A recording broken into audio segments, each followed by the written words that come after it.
Hey family, I just wanted to share something from my heart with you today. Before we get started, if these short video messages speak to you, would you do me a favor? Like it, leave a comment, and most of all, share it with someone you love. Your family, your friends, your community. Let's keep this message moving. I know some of y'all are doing it already, and I thank you so much, and I appreciate your time. And I'm truly grateful for your support. But right now, let's get to it. A few minutes for us, underdogs and strugglers in the Bible. Could it be that your trials aren't endings, but entrances, stepping stones to something divine? What if each closed door was God's way of opening a path to destiny greater than you ever dreamed? You know my name is Tony Lewis, and here I am again, y'all, and it's my plum-pleasing pleasure, as usual, to share with you today a few minutes for us. The U is for underdogs, and the S is for strugglers. In the Bible, y'all, I know we struggle and we are underdogs, but today we will give you a snapshot of a scriptural character, a story in a picture, the struggle principle, the success principle, and a lesson to practice. You know I always say, we got to do something, of underdogs and strugglers in the Bible. Let me tell you about the 18th biblical character that we will look at today. It's Rahab, my sister Rahab, the rejected but redeemed, the rejected but redeemed. Her story is in Joshua's chapters 2 and 6. She was a woman of wonder in a wicked world. She was a resident of a rebellious region.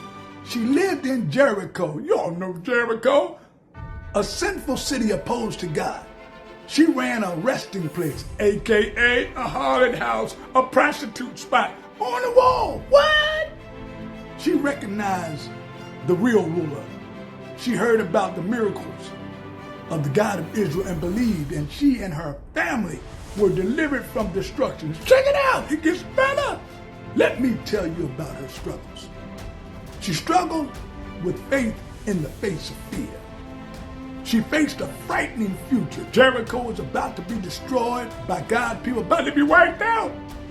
She feared for her family. She worried about her loved one being lost. Let me tell you about her success. She was saved and secured in the Savior's story. She fought with faith. She trusted God even though she lived among unbelievers. She found a favorable agreement.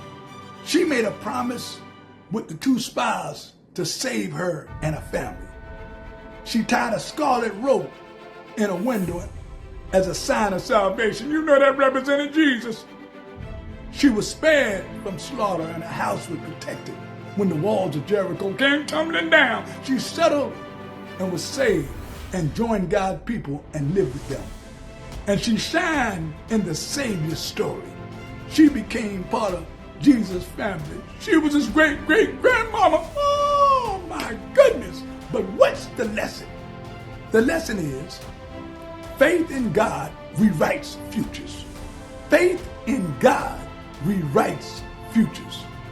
Remember when you struggle and facing unknown future like Rahab, when you live in uncertain times like we're living in right now, with wars and worries and what ifs, when you feel like life is closing in on you, job loss, illness, broken relationships, and your children are acting crazy like they lost their mind, when you're fighting to believe in broken places, like on your workplace, your community, and your culture that doesn't honor God, remember when you succeed and you have stepped out in obedience, trusting God with your next move, and He has responded with divine direction and sacred protection. My God! And when Your prayers stand up in your life like scarlet signs that remind you and others of God's saving grace. When your world fell apart and how God kept you intact. And when your story of how God saved you echoes through the generations. Remember the lesson. Faith in God rewrites futures.